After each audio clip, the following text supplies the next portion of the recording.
علیکم ورحمۃ اللہ وبرکاتہ۔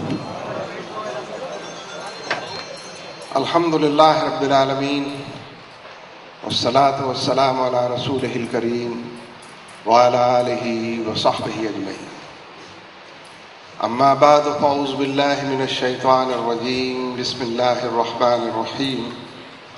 لقد کان لکم فی رسول اللہ اسوۃ حسنہ لمن کان یرجو اللہ والیوم الآخر وذکر اللہ کثیرا ولما رأى المؤمنون الأحزاب قالوا هذا ما وعدنا الله ورسوله وصدق الله ورسوله وما زادهم إلا إيمانا وتسليما۔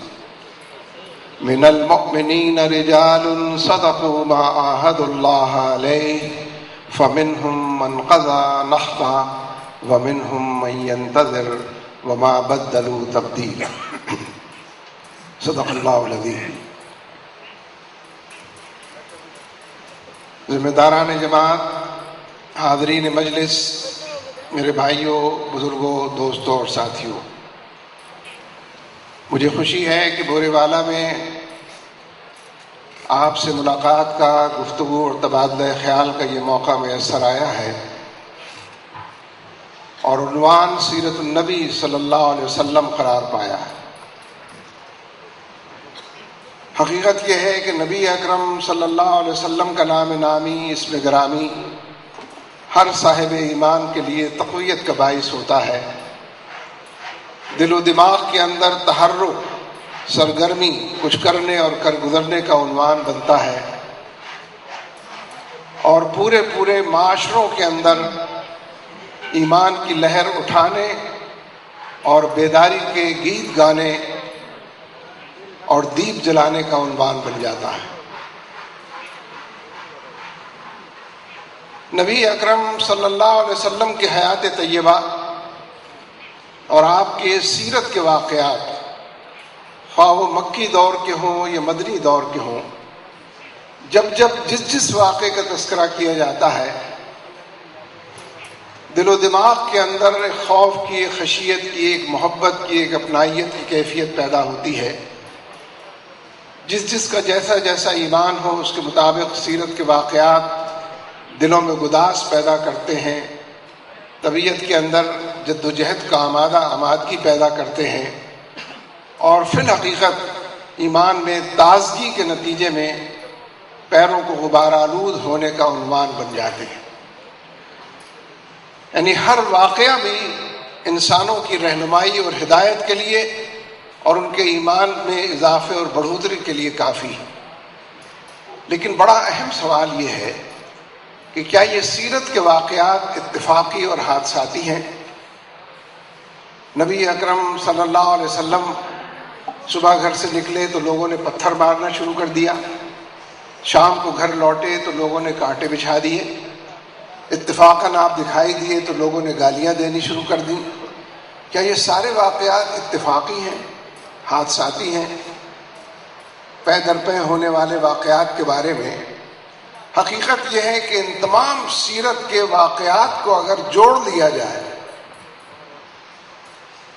مکے کے ہونے والے واقعات، مدینہ طیبہ کے پورے 23 سالہ دور نبوت کے، تو ان تمام واقعات کو، سیرت کے واقعات کو جوڑنے کے نتیجے میں جو تصویر ابھرتی ہے، اس کے نتیجے میں جو نقشہ سامنے آتا ہے، تو اس سے اندازہ ہوتا ہے کہ نبی اکرم صلی اللہ علیہ وسلم ایک بڑی منزل کی طرف بڑھ رہے ہیں، اور ہر واقعہ اس منزل کی طرف پیش قدمی کا راستہ ہے، اور اسی طرف اٹھنے والا ایک قدم۔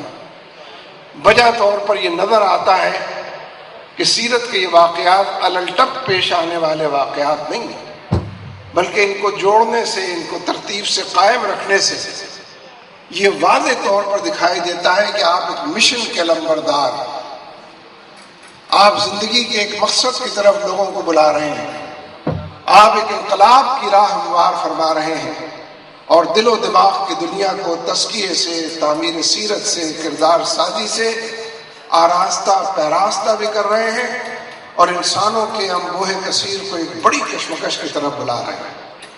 لہذا بجا طور پر اس مشن کو سمجھے بغیر سیرت کے واقعات سمجھ میں نہیں آئیں گے۔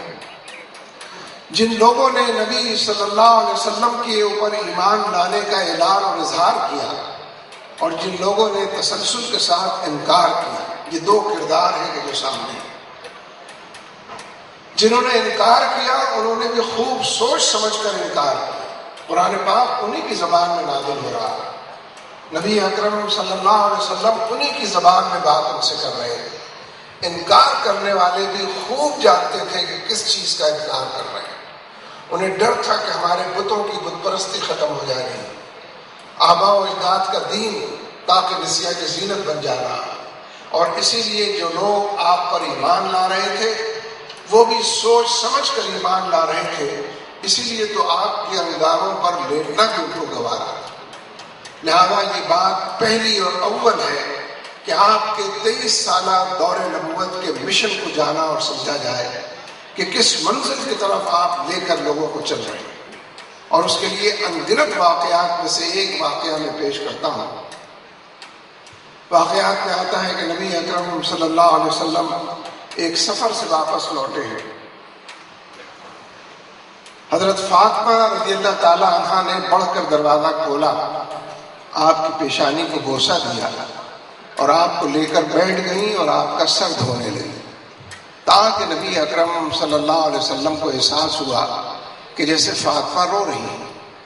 آپ اٹھ کر بیٹھ گئے، پوچھا کہ فاطمہ روتی کیوں ہے؟ اب یہاں ایک لمحے کے لیے ٹھہر کر ذرا اس پورے نفسیاتی پس منظر کو بھی دیکھیے۔ ہم سب ان مراحل سے گزرے ہیں، گزرتے ہیں۔ ہمارے اپنے آج کے گئے گزرے معاشرے میں بھی یہ جو باپ اور بیٹی کا رشتہ بظاہر ایک مرد اور عورت کے درمیان رشتہ ہے، لیکن جس درجہ پاکیزہ رشتہ ہے، جس درجہ معصوم رشتہ ہے، باپ اپنی بیٹی سے ٹوٹ ٹوٹ کر محبت کرتا ہے، الفاظ کا جامع تلاش نہیں کر پاتا کہ کیسے اظہار کرے کہ بیٹی تو مجھے کتنی عزیز ہے۔ بیٹی اپنے باپ پر فریختہ والہیت کے ساتھ نچھاور ہونے کو تیار، لیکن ادب اور پاس، لحاظ اور احترام حائل ہے۔ کیسے یہ بات کہے کہ بجانا آپ مجھے بہت عزیز ہیں، مجھے بہت بھلے لگتے ہیں، میں آپ سے بڑی محبت کرتی ہوں۔ باپ نے بیٹی سے پوچھا فاطمہ کیوں روتی ہے؟ حضرت فاطمہ رضی اللہ تعالیٰ عنہا نے عرض کیا کہ حضور، آپ کے چہرے پر تھکن کے آثار دیکھتی ہوں، آپ کے بالوں کو دھول میں اٹا ہوا دیکھتی ہوں، آپ کے جسم اطہر پر پھٹے پرانے کپڑے اور وہ بھی گرد آلود دیکھتی ہوں، بیٹی ہوں، رونا آ گیا۔ گویا بیٹی نے اظہار محبت کر ہی دیا اور باپ کے سامنے اپنا دل چیر کر رکھ ہی دیا۔ لیکن ایک ایسے نازک اور جذباتی لمحے میں بھی نبی اکرم صلی اللہ علیہ وسلم سیدھے ہو کر بیٹھ گئے اور آپ نے فرمایا کہ فاطمہ گریہ ازاری نہ کر، اس لیے کہ تیرے باپ کو اللہ تبارک و تعالیٰ نے ایک ایسے منصب پر فائز کیا ہے اور ایک ایسا مشن اس کے حوالے کیا ہے جس کے نتیجے میں اللہ کا یہ دین وہاں وہاں پہنچے گا جہاں جہاں سورج کے کرنوں کی پہنچ، اور یہ دین غالب ہو کر رہے گا، خواہ کوئی عزت کے ساتھ قبول کرے یا کوئی ذلت کے ساتھ قبول کرے۔ گویا اس نازک جذباتی لمحے میں بھی آپ رہتی دنیا تک پوری امت کی رہنمائی فرما رہے ہیں، ہر صاحب ایمان کو یہ بات بتا رہے اور اس کی یہ گتھی سلجھا رہے ہیں کہ میری اتباع کرو گے، جہاں جنت کا یہ راستہ ہے وہیں جدوجہد کا راستہ۔ اتباع اور پیروی اس لیے ہے کہ اس مشن کی لمبرداری کا حق ادا کیا جائے، غلبہ دین کو تحریک کی حیثیت سے قبول کیا جائے اور چاروں طرف کے حالات میں دین کے غلبے کے لیے وہ تمام تدابیر اختیار کی جائے۔ اہل علم کے ہتھیار سے لیس ہو کر اس کام کو انجام دیں۔ عمل کی دنیا کے جو غازی ہیں وہ جدوجہد سے ان کاموں کو لے کر اٹھیں۔ گویا یہ مشن ہے کہ جو 23 سال کے اوپر محیط ہے، اور سیرت کا ہر واقعہ اسی مشن کی تکمیل کی طرف بڑھنے والا قدم۔